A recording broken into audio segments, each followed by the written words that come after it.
Assalamualaikum dan selamat datang ke Pala Bola News. Seperti biasa, Pala Bola News akan menyajikan berita bola sepak terbaik kepada anda semua pada setiap hari.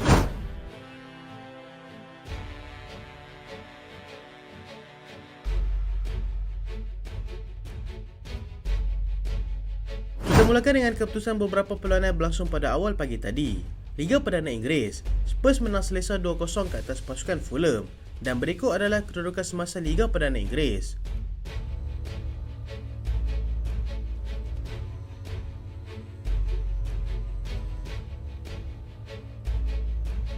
La Liga Spanyol, Valencia menang 2-0 ke atas pasukan Cadiz dan berikut adalah kedudukan semasa La Liga di Spanyol.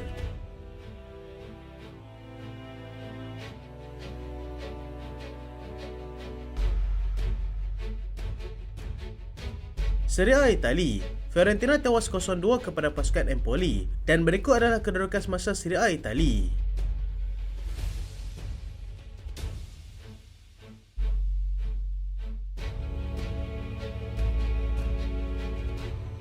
Kita ke perkembangan bola sepak di arena tempatan.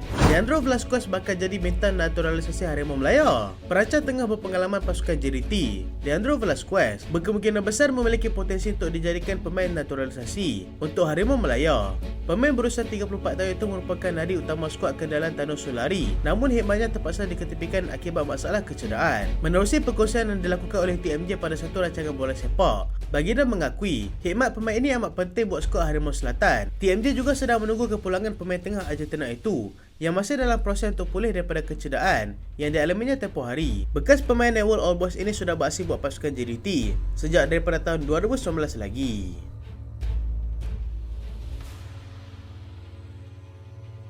Malaysia berpeluang baki ranking FIFA. Malaysia berpeluang cerah untuk memberikan saingan terbaik kepada lawan di pusingan kelayakan Piala Dunia 2026, iaitu pasukan Kyrgyzstan, yang menunjukkan penurunan ranking FIFA menjelang sepak mula pada November nanti. Skuad kendalan Kim Panggul bakal memulakan aksi kelayakan berdepan dengan pasukan tersebut pada 16 November nanti dan akan cuba memanfaatkan penurunan prestasi pasukan tersebut.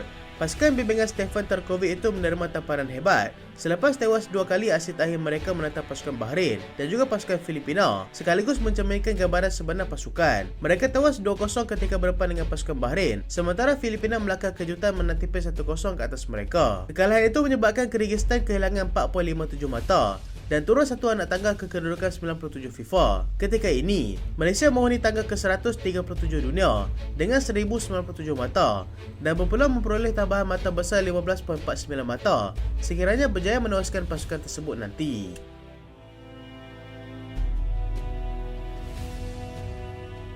Spurs menang selesa ke atas pasukan Fulham untuk naik jadi pendahulu EPL. Spurs berjaya menggunakan kelebihan bermain di gelanggang sendiri selepas mereka berjaya mendudukkan pasukan Fulham 2-0 pada awal pagi tadi. Mereka tidak perlu menunggu terlalu lama untuk terus membuka tirai jaringan apabila Son Heung-min berjaya meletakkan mereka di depan pada minit ke-36 hasil bantuan daripada Richarlison. Fulham pula sekali-sekala melancarkan serangan berbahaya ke kubu pasukan Spurs, tetapi mereka berjaya untuk mematahkan serangan tersebut. Sebaliknya, pasukan Spurs berjaya menambah gol kedua menerusi James Maddison pada minit ke-54 hasil bantuan daripada Son Heung-min. Fulham cuba mencari gol pada penghujung permainan, tetapi percubaan mereka digagalkan oleh Vicario. Keputusan itu kekal sehingga tamat perlawanan dan melonjakkan mereka kembali sebagai pendahulu liga dengan kini mengumpul 23 mata, manakala Manchester City berada di tempat kedua dengan 21 mata. Diikuti rapat oleh pasukan Arsenal yang memiliki mata yang sama tetapi berbeza daripada segi jaringan, dan Liverpool di tangga keempat dengan 20 mata.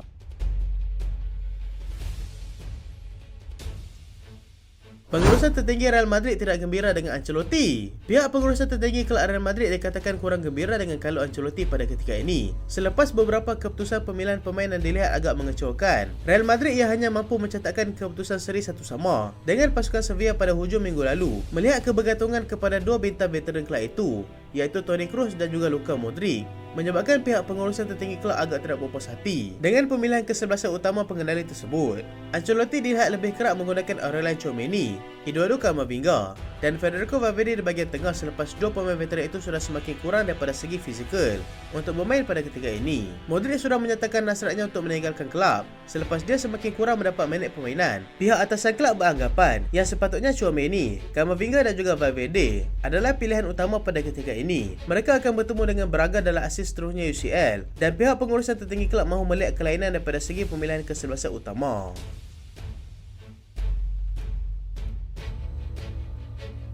Partey lihat peluang untuk tinggalkan Arsenal pada bulan Januari nanti. Pemain tengah pasukan Arsenal, Thomas Partey, berkira-kira mahu meninggalkan pasukannya jika peranannya sudah tidak diperlukan lagi. Dia tidak dibawa masuk ketika Arsenal seri 2-1 menentang pasukan Chelsea, dan perubahan posisi permainannya daripada pemain tengah bertahan kepada pertahanan kanan dilihat menjadi faktor utama keputusannya itu. Kemasukan di Clarence pada musim panas lalu menjadi titik tolak kepada kejatuhan prestasinya, serta masalah kecederaan yang boleh dikatakan agak kerap yang dialaminya menyebabkan dia semakin kehilangan tempat dalam kesebelasan utama pasukan. Dia juga sudah bermain sebagai pemain pertahanan kanan pada 3 perlawanan awal Liga musim ini dan agak kecewa untuk bermain di posisi tersebut. Arsenal juga dilaporkan sedang mencari seorang lagi pemain tengah bertahan, dan situasi ini memberikan gambaran yang Partey berkemungkinan akan meninggalkan pasukan tidak lama lagi.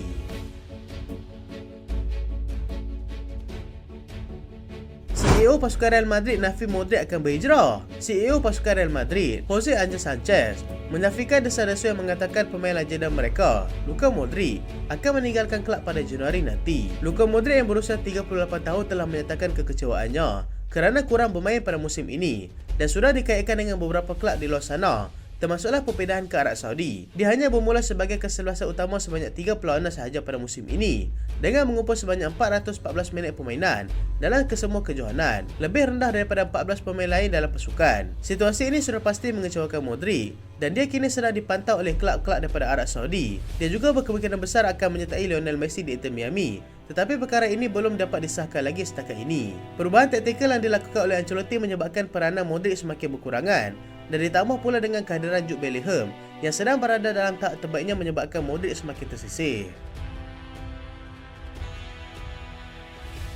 Lewandowski semakin terdesak untuk kembali beraksi.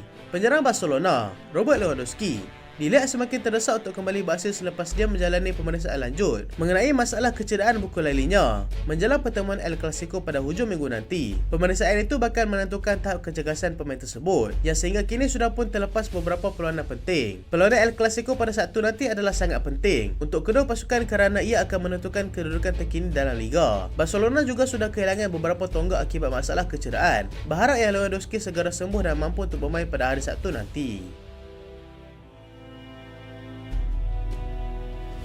Postecoglou catat rekod baru dalam EPL. Pengurus pasukan Spurs, Ange Postecoglou, mencatatkan rekod terbaru dalam EPL selepas berjaya menjadi pengurus yang berjaya mengumpul mata tertinggi dalam 9 perlawanan pertama Liga selepas mencapai kemenangan selesa 2-0 ke atas pasukan Fulham pada awal pagi tadi. Dia berjaya memperoleh sebanyak 23 mata dalam 9 perlawanan pertamanya sebagai pengurus pasukan Spurs, mengatasi pemegang rekod sebelum ini iaitu Mike Walker dan juga Gus Hiddink yang mengumpul 22 mata dalam 9 perlawanan Liga pertama mereka. Mike Walker melakukannya ketika musim pertama bersama dengan pasukan Norwich pada musim 1992-93, manakala Gus Hiddink melakukannya bersama dengan pasukan Chelsea pada musim 2008-2009. Adakah Spurs akan tamatkan kemarau trofi mereka pada musim ini? Sama-sama kita nantikan.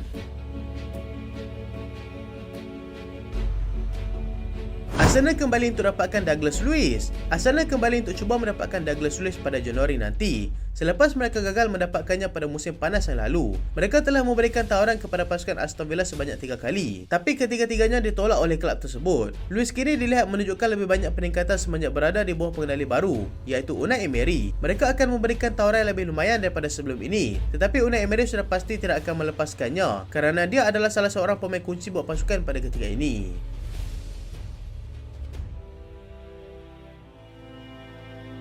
Manchester City belum sedia beri kontrak baru kepada Kevin De Bruyne. Manchester City belum bersedia untuk menawarkan kontrak baru kepada pemain tengah mereka, iaitu Kevin De Bruyne, pada ketika ini selepas dia seringkali mengalami kecederaan sejak kebelakangan ini. Kontraknya akan tamat pada Jun 2025 nanti, dan ia sudah pasti akan menarik beberapa kelab besar lain untuk cuba mendapatkannya.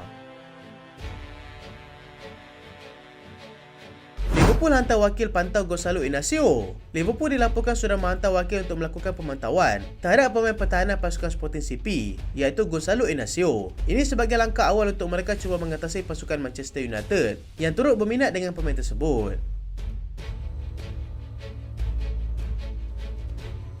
Manchester United mahu gantikan Casemiro dengan João Neves. Manchester United kini sedang merancang untuk membawa masuk pemain tengah yang berusia 19 tahun daripada Benfica iaitu João Neves sebagai langkah untuk menggantikannya dengan Casemiro. Perkara ini telah menyebabkan pemain tengah Brazil itu kecewa kerana memilih untuk menyertai pasukan Manchester United. Arsenal sedia lepaskan Thomas Partey dan juga Jorginho. Arsenal kini bersedia untuk melepaskan Thomas Partey dan juga Jorginho pada Januari nanti sebagai salah satu rancangan mereka untuk memperoleh dana tambahan bagi mendapatkan Andre daripada pasukan Fluminense. Mereka bagaimanapun terpaksa berdepan dengan saingan hebat daripada pasukan Liverpool. Chelsea mahu mendapatkan Benjamin Sesko. Chelsea kini sedang cuba untuk mendapatkan penyerang pasukan RB Leipzig iaitu Benjamin Sesko. Sekiranya mereka gagal untuk mendapatkan Victor Osimhen nanti, mereka juga cuba untuk mendapatkan Ivan Toney pada musim panas yang akan datang kerana pemain tersebut sedang menjalani pergantungan selama 8 bulan akibat daripada skandal penjudian sebelum ini.